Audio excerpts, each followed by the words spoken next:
अस्सलामुअलैकुम दोस्तों, कैसे हो आप लोग। उम्मीद करती हूँ आप लोग खैरियत से होंगे। दोस्तों, आज का हमारा वाकया है नमाज की शर्त। आज हम नमाज के बारे में जानेंगे। वीडियो शुरू करने से पहले अगर आप हमारे चैनल पर नए हैं तो चैनल को कर दीजिए सब्सक्राइब। बिस्मिल्लाहिर्रहमानिर्रहीम। नमाज की कुछ शर्त जिनको पूरा किए बिना नमाज नहीं हो सकती या सही नहीं मानी जा सकती। कुछ शर्त का नमाज के लिए होना जरूरी है तो कुछ शर्तों को नमाज के लिए पूरा किया जाना जरूरी है। तो कुछ शर्तों का नमाज पढ़ते वक्त होना जरूरी है। नमाज की कुछ शर्तें कुछ इस तरह से है। बदन का पाक होना, कपड़ों का पाक होना, नमाज पढ़ने की जगह का पाक होना, बदन के सत्तर को छुपा हुआ होना, नमाज का वक्त होना, किबले की तरफ मुंह होना, नमाज की नियत यानी इरादा करना। ख्याल रहे कि पाक होना और साफ होना दोनों अलग अलग चीजें हैं। पाक होना शर्त है, साफ होना शर्त नहीं है। जैसे बदन, कपड़ा या जमीन नापाक चीजों से भरी हुई ना हो। धूल मिट्टी की वजह से कहा जा सकता है कि साफ नहीं है, लेकिन पाक बहरहाल है। बदन का पाक होना, नमाज पढ़ने के लिए बदन पूरी तरह से पाक होना जरूरी है। बदन पर कोई नापाकी लगी नहीं होनी चाहिए।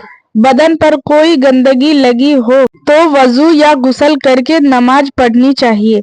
कपड़ों का पाक होना, नमाज पढ़ने के लिए बदन पर पहना हुआ कपड़ा पूरी तरह से पाक होना जरूरी है। कपड़े पर कोई नापाकी लगी नहीं होनी चाहिए।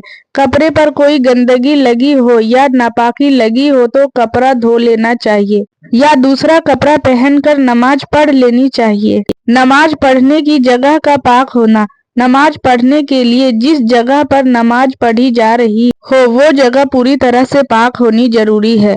जगह पर अगर कोई गंदगी लगी हो या नापाकी लगी हो तो जगह धो लेनी चाहिए या दूसरी जगह नमाज पढ़ लेनी चाहिए। जानिए क्या नमाज के लिए जनमाज मुसल्ले जरूरी है। बदन के सत्तर का छुपा हुआ होना, नाफ के नीचे से लेकर घुटनों तक के हिस्से को मर्द का सत्तर कहा जाता है। नमाज में मर्द का ये हिस्सा अगर दिख जाए तो नमाज नहीं मानी जा सकती। नमाज का वक्त होना, कोई भी नमाज पढ़ने के लिए नमाज का वक्त होना जरूरी है। वक्त से पहले कोई भी नमाज नहीं पढ़ी जा सकती और वक्त के बाद पढ़ी गई नमाज कज़ा नमाज मानी जाएगी। जानिए कज़ा नमाज कब और कैसे अदा किए जाए। अगर आपको इसके बारे में जानना है तो आप हमें कमेंट करके बताएं। किबले की तरफ मुंह होना, नमाज किबला रुख होकर पढ़नी चाहिए। मस्जिद में तो इस बारे में फिक्र करने की कोई बात नहीं होती, लेकिन अगर कहीं अकेले नमाज पढ़ रहे हो तो किबले की तरफ मुंह करना याद रख। नमाज की नियत यानी इरादा करना, नमाज पढ़ते वक्त नमाज पढ़ने का इरादा करना चाहिए। अल्लाह हम सब को 5 वक्त की नमाज पढ़ने की तौफीक अता फरमाए, आमीन। दोस्तों, इस वीडियो को सभी मुसलमान भाई और बहनों तक शेयर करें और अगर आपको नमाज के बारे में कुछ जानकारी लेनी हो तो आप हमें कमेंट करके जरूर